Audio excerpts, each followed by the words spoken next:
دنیا میں آتے ہیں اللہم اغفر لامتی رب حب لامتی، دنیا میں رہتے ہیں تو امت کی مغفرت کی دعائیں، قبر میں جاتے ہیں تو امت کی مغفرت کی دعائیں، آج بھی قبر میں امت کی مغفرت کی دعائیں کر رہے ہیں۔ میرے آقا صلی اللہ علیہ وسلم کا مقام یہ ہے، صحیح مسلم شریف کی حدیث ہے، جب قرآن کریم نازل ہوا نا تو ایک قرات کی اجازت اللہ جل وعلا نے دی۔ جبریل امین حضور اکرم صلی اللہ علیہ وسلم کی بارگاہ میں حاضر ہوئے تو اللہ نے ایک قرات کی اجازت دی۔ حضور اکرم صلی اللہ علیہ وسلم نے جبریل امین کو واپس بھیج دیا، جبریل واپس چلے جاؤ، اللہ کی بارگاہ میں عرض کرو کہ میری امت کے قبائل تو بہت زیادہ ہیں، اب ایک قرات کی اجازت، یہ میری امت کے لیے اس کا تلفظ آسان نہیں ہے، حوّن علی امتی، امت کو سہولت دی جائے۔ نبی کریم صلی اللہ علیہ وسلم نے جبریل امین کو واپس بھیج دیا، جبریل امین اللہ کی بارگاہ میں حاضر ہوئے۔ اب دیکھیں ہندوستان کے علماء بیٹھے ہیں، حضور کے امتی ہندوستان میں بھی رہتے ہیں نا، میں جب ہندوستان میں جاتا ہوں تو وہاں پر جب بیانات میں مجھے دعوت دی جاتی ہے، جب مجھے مدعو کرتے ہیں تو کہتے ہیں شاکب شامی کو ہم دعوت دے رہے ہیں۔ شاکب شامی کہیں گے یا ثاقب سامی کہیں گے؟ تو ہندوستان کے کچھ ایسے علاقے ہیں جہاں پر سے اور شین کو اکٹھے نہیں وہ تلفظ کر پاتے، ادا نہیں کر پاتے۔ نظام الدین اولیاء رحمہ اللہ کی بارگاہ میں گیا تو وہاں کہتے ہیں نجام الدین اولیاء۔ ہندوستان بہت بڑا ہے، میں حیدرآباد دکن میں گیا تو وہاں قرآن کی جگہ قرآن کہہ رہے ہیں، قرآن، تو ہر ایک کے لیے تلفظ آسان نہیں ہے۔ تو میں کہتا ہوں وہ تو ایک ہندوستان ہے، میرے آقا صلی اللہ علیہ وسلم کی امت تو پوری دنیا میں ہے۔ تو حضور نے اللہ کی بارگاہ میں التجا کی کہ یا اللہ میری امت کے لیے بہت مشکل ہے، ایک قرات کی اجازت دی ہے، مزید اضافہ کیا جائے۔ جبریل امین اللہ کی بارگاہ میں حاضر ہوتے ہیں، اللہ ارشاد فرماتا ہے جا جبریل واپس جا، دو قراتوں کی اجازت۔ حضور پھر عرض کرتے ہیں، ارشاد فرماتے ہیں جبریل واپس چلا جا، دو بھی کافی نہیں ہے۔ جبریل امین پھر اللہ کی بارگاہ میں حاضر ہوتے ہیں، مزید اضافہ کیجئے۔ اللہ نے ارشاد فرمایا تین قراتوں کی اجازت۔ حضور کی بارگاہ میں جبریل امین حاضر ہوتے ہیں، حضور فرماتے ہیں حوّن علی امتی، مزید سہولت دی جائے میری امت کو۔ اللہ نے ارشاد فرمایا جا میرے محبوب تیرے صدقے 7 قراتوں کی اجازت ہے۔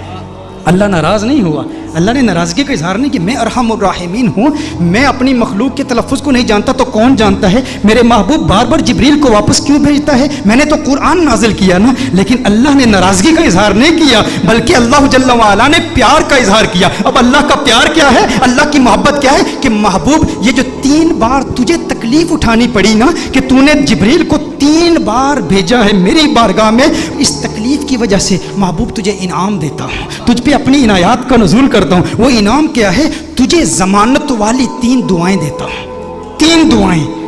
صحیح مسلم کی حدیث کا مفہوم پیش کر رہا ہوں، ضمانت والی 3 دعائیں، جب بھی مانگے گا قبول ہو جائیں گی۔ سارے انبیاء کو دعائیں دی گئی، حضرت سلیمان علیہ السلام کو بھی ایک ضمانت والی دعا دی گئی کہ جو دعا کرے گا قبول ہو جائے گی، باقی انبیاء کو ایک ایک دعا دی گئی۔ حضور اکرم صلی اللہ علیہ وسلم کو 3 دعائیں دی گئی کہ ہے محبوب 3 دعائیں ہیں۔ سلیمان علیہ السلام نے دعا کیا کی؟ یا اللہ مجھے بادشاہ ایسا بنا دے کہ میرے جیسا کوئی بادشاہ نہ ہو۔ اللہ جل وعلا نے دعا قبول کر لی۔ ابراہیم علیہ السلام نے اپنی اولاد کے لیے دعا کی کہ یا اللہ میری اولاد میں انبیاء اور رسول بھیج، اللہ نے وہ دعا قبول کر لی۔ حضرت نوح علیہ السلام نے اپنے دشمنوں کی تباہی کی دعا کی، ان کے دشمنوں کو اللہ نے تباہ کر دیا، سب کی دعائیں قبول ہوئی، لیکن ہر نبی نے جو دعا کی نا، یا اپنے لیے کی یا اپنی اولاد کے لیے کی یا اپنے دشمنوں کی ہلاکت کے لیے کی، انہیں ایک ایک دعا ملی، لیکن کونین کے والی صلی اللہ علیہ وسلم کو 3 دعائیں ملی۔ لیکن میرے آقا کی دعائیں کیا ہیں؟ میرے آقا صلی اللہ علیہ وسلم نے ایک بھی دعا اپنے لیے نہیں کی، 2 دعائیں دنیا میں ہی کر لی اور ایک دعا آخرت کے لیے مؤخر کی۔ دنیا کے لیے جو دعا تھی وہ کیا تھی؟ اللہم اغفر لامتی، اللہم اغفر لامتی، اللہم اغفر لامتی، ہے اللہ میری امت کی مغفرت فرما۔ میرے آقا صلی اللہ علیہ وسلم نے دوسری دعا کیا کی؟ پھر اللہم اغفر لامتی، ہے اللہ میری امت کی مغفرت فرما۔ علماء نے کلام کیا ہے کہ پہلی جو دعا تھی وہ کبائر گناہ کے لیے تھی، دوسری جو دعائیں تھی وہ صغائر گناہ کی ہے، لیکن تیسری دعا میرے آقا صلی اللہ علیہ وسلم نے مؤخر کر لی۔ اور مؤخر کیوں کی؟ حضور نے ارشاد فرمایا یہ تیسری دعا آخرت کے لیے بچا کے رکھی ہے۔ یا رسول اللہ صلی اللہ علیہ وسلم کیوں بچا کے رکھی ہے؟ حضور نے ارشاد فرمایا وہ آخرت کا دن ایسا دن ہے جب سب نبیوں کی امتیں یہاں تک کہ انبیاء بھی میری بارگاہ میں حاضر ہوں گے، یہ ان کے لیے سنبھال کے رکھی ہے۔ حضور اکرم صلی اللہ علیہ وسلم نے ابراہیم علیہ السلام کی امت کے لیے، عیسیٰ علیہ السلام کی امت کے لیے، موسیٰ علیہ السلام کی امت کے لیے، ان سب کی امتوں کی مغفرت کے لیے یہ دعا سنبھال کے رکھی ہے۔ ذہن میں یہ سوال تو پیدا ہوتا ہے نا، باقی انبیاء کو بھی قیامت کی ہولناکیوں کا علم تھا نا، قیامت کی ہولناکیوں اور سختیوں اور شدت کا علم تھا نا، وہ جانتے تھے کہ مخلوق کس قدر مجبور ہوگی قیامت کے روز، انہیں بھی اپنی امت سے محبت تھی نا۔ باقی انبیاء نے آخرت کے لیے دعا کیوں نہیں بچا کر رکھی؟ ذہن میں سوال پیدا ہوتا ہے، باقی انبیاء بھی اپنی امتوں سے پیار کرتے ہیں، لیکن انہوں نے اپنی امتوں کے لیے وہ دعا بچا کر کیوں نہیں رکھی؟ ایک دعا تھی امت کے لیے بچا کر رکھتے نا۔ انبیاء کو پتا تھا، انبیاء جانتے تھے کہ اس لجپال کو لاج ہے۔ ارے ہم کیوں پریشان ہوں جس کی آمد کے تذکرے ہم کب سے کر رہے ہیں، اپنی امتوں کو بتا رہے ہیں وہ محمد عربی آ رہا ہے، وہ لجپال ہے، جہاں اپنی امتوں کو بچائے گا وہاں ہماری امتوں کو بھی بچائے گا۔ میرے آقا صلی اللہ علیہ وسلم فقط اپنی امت کے لیے نہیں آئے، وہ رحمت للعالمین ہیں، وہ عیسیٰ کے لیے بھی آئے ہیں اور عیسیٰ کی امت کے لیے بھی آئے ہیں، وہ موسیٰ کے لیے بھی آئے ہیں، موسیٰ کی امت کے لیے بھی آئے ہیں، وہ ابراہیم کے لیے بھی آئے ہیں، ابراہیم کی امت کے لیے بھی آئے ہیں، وہ نوح کے لیے بھی آئے ہیں اور نوح کی امت کے لیے بھی آئے ہیں۔ علی نبینا وعلیہ الصلوۃ والسلام، انہیں پریشانی نہیں تھی، وہ جانتے تھے وہ لجپال ہیں، انہوں نے پہلے ہی انتظام کر رکھا ہے، وہ سب کی شفاعت کر دیں گے، کیونکہ میرے آقا صرف اس امت کے لیے نبی نہیں، وہ سب کے لیے نبی ہیں، یہاں تک نبیوں کے لیے بھی نبی ہیں۔ اعلیٰ حضرت نے یہ احمد رضا صاحب کلام پڑھ رہے تھے، اس وقت مجھے اعلیٰ حضرت کا وہ کلام یاد آیا۔ اعلیٰ حضرت نے بڑا خوبصورت تخیل باندھا ہے کہ دنیا میں میرے دل میں یہ خواہش ہے کہ نبیوں اور رسولوں سے ملوں اور سارے انبیاء اور رسول سے ایک التجا کروں، ان سے ایک بات پوچھوں۔ یہ کس کی خواہش ہے؟ اعلیٰ حضرت کی خواہش ہے کہ اس دنیا میں سارے انبیاء اور رسول سے ملاقات کروں اور ان سے ایک سوال پوچھوں۔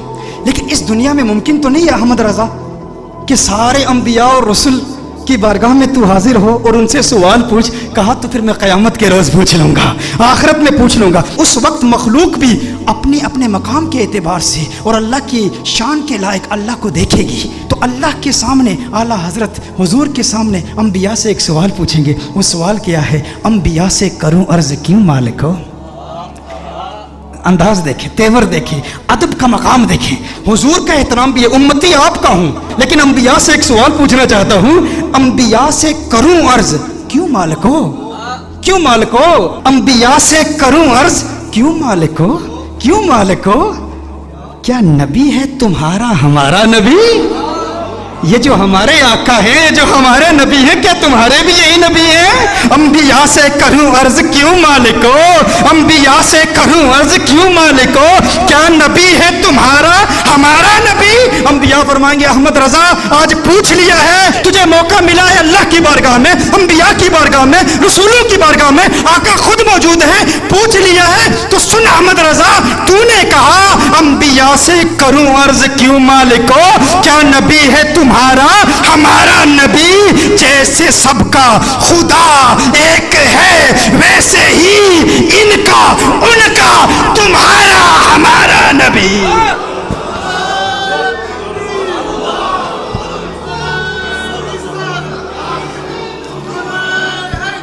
جیسے سب کا خدا ایک ہے ویسے ہی ان کا ان کا تمہارا ہمارا نبی۔ کرنوں بدلی رسولوں کی ہوتی رہی، چاند بدلی کا نکلا ہمارا نبی۔ کیا خبر کتنے تارے کھلے چھپ گئے، پر نہ ڈوبے نہ ڈوبا ہمارا نبی، پر نہ ڈوبے نہ ڈوبا ہمارا نبی۔